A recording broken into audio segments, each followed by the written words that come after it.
Hello and welcome to Sophie & Co. I'm Sophie Shevardnadze. How did Russia and the West slip back into what seems like the Cold War all over again? And how is this standoff affecting Americans? Well, today we ask someone renowned for his insights. A man of many talents, American linguist, philosopher, cognitive scientist, political commentator and activist, a major thinker of our time. Noam Chomsky is my guest today. The United States is back in a familiar conflict. The Russians are the enemy once again. The rhetoric is heating up. The resurgent hawks are getting louder. Who benefits from the constant saber rattling? How can it be stopped? And is anyone prepared to go from words to action? Professor Noam Chomsky, world-renowned linguist, philosopher, political commentator, joining us via Skype from his MIT office. Professor, it's really great to have you with us today. Now, today, U.S.-Russia relations are at a Cold War low. Rhetoric resembles what we heard in the 80s. What is the worst-case scenario we could see this turn into? Can the Cold War turn hot? Does U.S. want war? The worst scenario, of course, would be a nuclear war, which would be terminal, both for the state that initiates it, which would be wiped out by the consequences, and that's the worst case. And it's come ominously close several times in the past, dramatically close, and it could happen again by not planned, but just by the accidental interactions that take place, as has almost happened. It's worth remembering that just 1 century ago, the First World War broke out through a series of such accidental interchanges. The First World War was horrifying enough, but the current reenactment of it means the end of the human race. President Obama came to power promising to work towards complete global nuclear disarmament. Well, now there is plans to spend $1 trillion on nuclear arms in the next 30 years. Well, with major powers only acquiring more nukes, it's only obvious that the others will want as well. So could we see the nuclear non-proliferation regime crumble in the near future? We can think back as far as 1955, when Bertrand Russell and Albert Einstein produced an appeal, a joint appeal to the people of the world, in which they said to all of us, you have a choice that is stark, unavoidable. The question is, will you eliminate war, or will you eliminate the human race? Those are your choices. And we've come awfully close several times since. The missile crisis in 1962 was described by Kennedy's associate historian Arthur Schlesinger as the most dangerous moment in history. He was quite right. Came very close to nuclear war. There have been many cases, not that serious, but pretty close, where a few minutes, human intervention with a few minutes choice has prevented a nuclear war. You can't guarantee that that's going to continue. It may not be a high probability each time, but if you play a game like that with low probability risks of disaster over and over again, you're going to lose. And now, especially in the crisis over Ukraine and so-called missile defense systems near the borders of Russia, it's a threatening situation. Mm-hmm. Professor, U.S. Secretary of Defense Chuck Hagel said the U.S. needs to deal with Russia's army on NATO's doorstep. But as you yourself put it, America's red lines are firmly placed at Russia's borders. What are American red lines doing on Russia's borders? Well, his statement was interesting. Of course, he's correct. But NATO's borders have been expanded to reach Russia's borders. This takes us back to the collapse of the Soviet Union around 1990. There was an agreement between Gorbachev and President Bush, Bush #1, that NATO would not expand 1 inch to the east. That meant to East Germany. That was the agreement. As soon as the agreement was made, NATO was expanded to East Germany. Gorbachev was naturally infuriated, but he was informed by President Bush and his Secretary of State, James Baker, that this was only a verbal agreement. There was nothing on paper, which is true. There was nothing on paper. And Gorbachev had no choice but to accept it. And President Clinton came along, next president, and within a couple of years had expanded NATO even further. In fact, one might ask why NATO even continued to exist. The official justification for NATO was that its goal, its purpose was to defend Western Europe from Russian hordes who might attack Western Europe. You can ask how plausible that explanation was, but at least that was the official explanation. Well, 1990, 1991, no Russian hordes. Natural conclusion, okay, let's disband NATO. The opposite happened. NATO expanded. Its mission changed. The official mission of NATO, became to control the international, the global energy system, sea lanes and pipelines. That means to control the world. And of course, it's a US-run intervention force, as in Kosovo and Serbia in 1999. It's a US-run intervention force. That's the new NATO, and it did expand to Russian borders. So Hegel is correct that Russia is on NATO's borders. But it's as if the Warsaw Pact had expanded to Mexico and Canada, and then the Russian premier said, well, the United States is on the Warsaw Pact's borders, which would have been true, but a little bit misleading. Watching and reading the US media, it's hard not to be surprised at the calls for war in one form or another. I mean, there are wordings like red lines, no options off the table, lethal aid, troops on the ground, and all of this is presented like it's no big deal. And not only in the press, but by the government officials as well. Now, you are a scientist of words, of mind. You are, a political activist. What do you make of it? Why are Americans apparently so ready to go to war?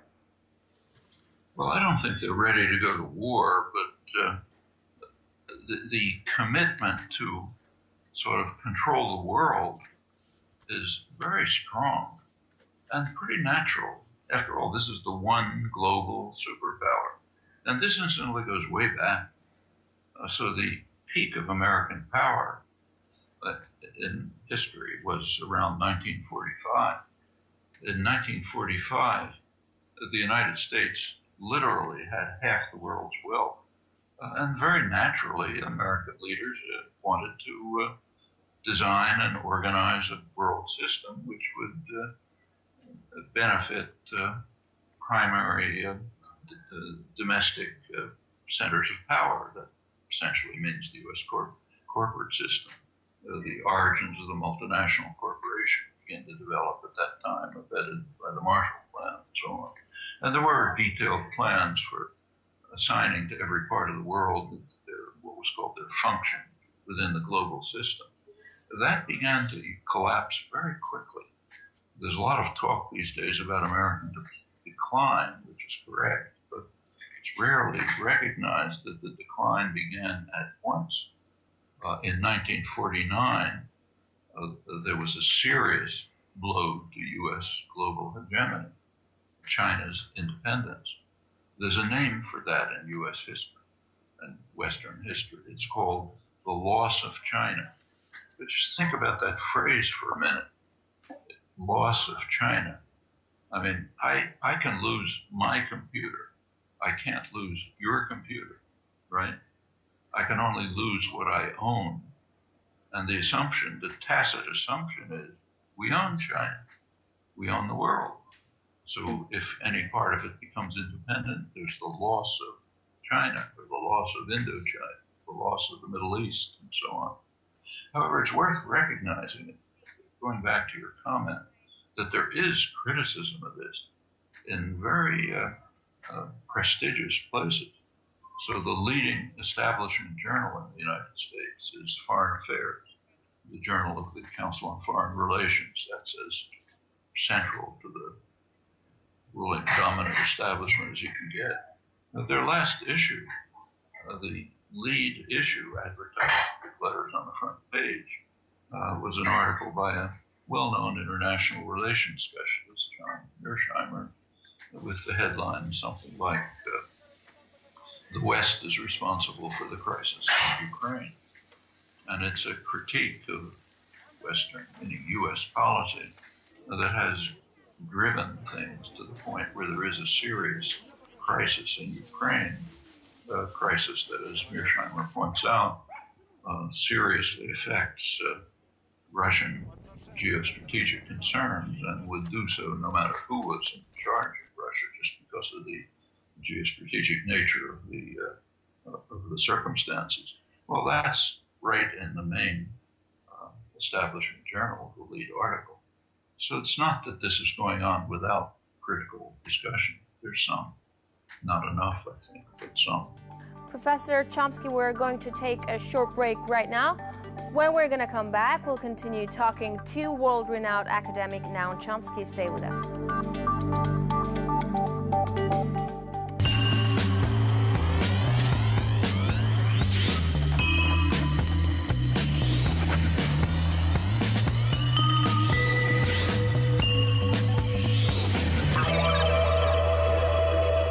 Professor Noam Chomsky, philosopher, cognitive scientist, political commentator, joining us via Skype from Boston. Welcome back to the show. Russia's Vladimir Putin says the West can't isolate Russia through confrontation and sanctions. What do you think? Is he right? It can't isolate Russia. It could cause serious harm to Russia, but of course, what it's likely to do, and it's beginning to do, I'm not the only one to point this out because it's obvious, what it's doing is driving Russia towards the east, towards closer relations with China. There's plenty of hostility way back in China and Russia, but there are also some common interests. And the sanctions and other pressures against Russia are almost compelling Russia to move towards closer relations with China. China is the center of the what's called the Shanghai Cooperation Organization, a very substantial international system based in China, which includes India, includes Russia, includes Pakistan, includes the Central Asian states, Kazakhstan, Turkmenistan, and others. Big international system. The current U.S. policy is driving Russia towards closer interaction with this Chinese-based system. In this interaction, Russia is actually the weaker partner, so it's making concessions. But the U.S. is openly creating a system of power which could significantly diminish U.S. domination in the world. So this is a confrontation that's going on all over. It's part of Obama's pivot to Asia. There's a Trans-Pacific Partnership, so-called huge commercial treaty designed to incorporate the Asian countries, not China, but the other Asian countries, crucially not China, including Japan, Australia, probably India, the southern hemisphere, Chile, Brazil, and so on, in an enormous trade pact. Exactly what it is, we don't know because it's being kept secret. These things are negotiated.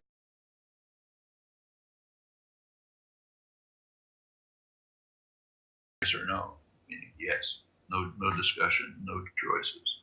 So it's not a sure thing by any means, but that's the plan, and it's the kind of economic counterpart to the military pivot to Asia, and the sanctions on Russia are helping to create a counterforce based in the Shanghai Cooperation Organization, or an extension of it, which will include Russia, and may begin to move into across the whole Eurasian region, first to Turkey, then to parts of Western Europe, which have their own close relations with Russia in the East, Germany in particular. I think those are things that are developing, and the sanctions are part of it.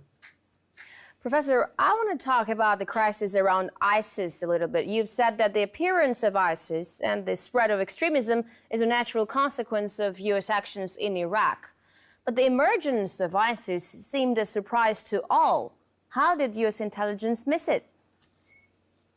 Well, I'd suggest that you look up on the internet a recent article by Graham Fuller. He's a very highly regarded commentator on Middle Eastern affairs, coming straight out of the U.S. establishment, a long background in the CIA as an analysis, and a highly respected and very knowledgeable commentator. What he says is, I'm quoting him, the United States created ISIS. And then he goes on to say the U.S. didn't plan ISIS, of course, isn't implementing it. Those conspiracy tales have no basis. But the U.S. actions in the region, particularly the invasion of Iraq, that created the circumstances under which ISIS emerged. And I think he's correct. What happened is the U.S. basically hit Iraq with a kind of sledgehammer. U.S. forces instantly instituted a governmental structure which was sectarian in nature.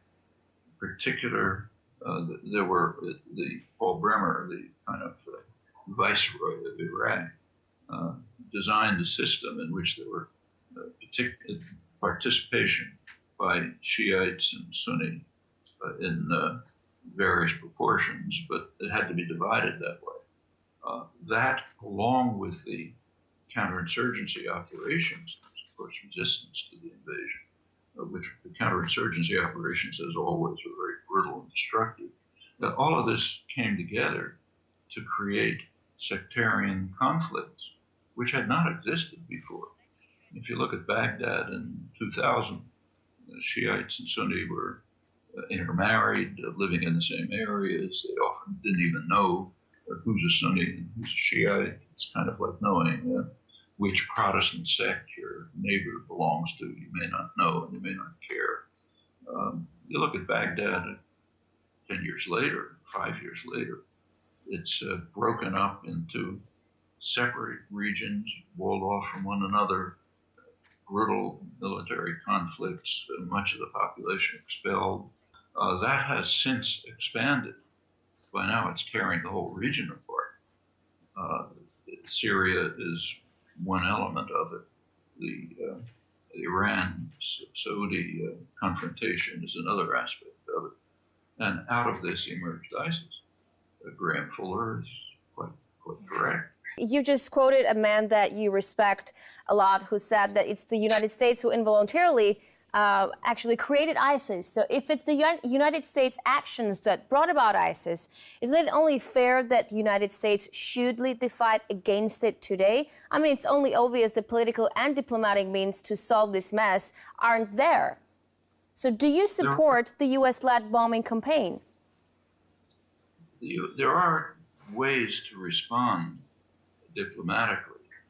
One conceivable possibility, is to act in accordance with the law.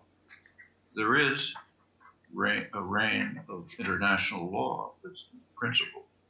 It bars the use of force or the threat of force in international affairs, except under authorization by the UN Security Council.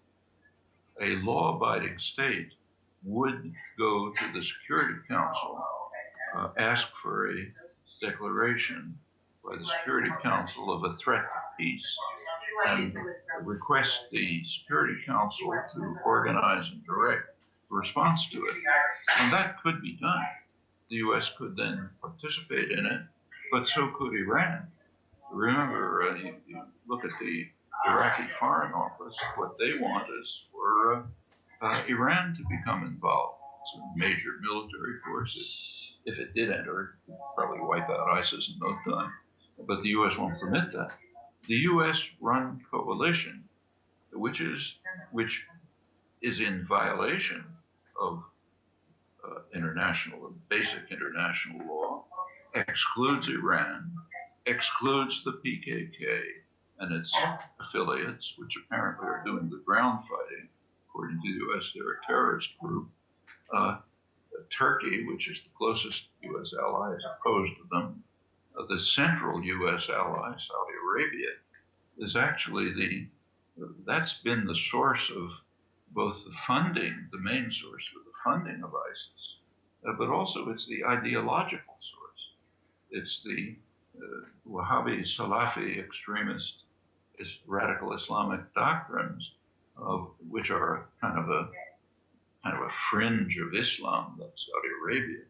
A fringe of that radical doctrine is ISIS. So this coalition is,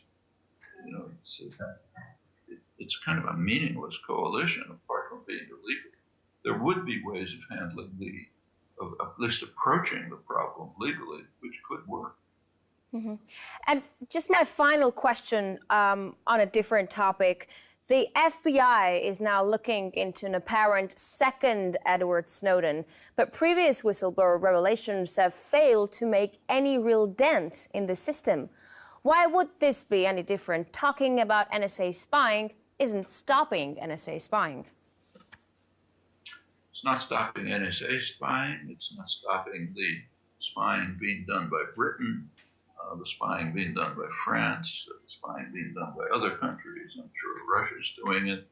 The states are very resistant to interference with their powers.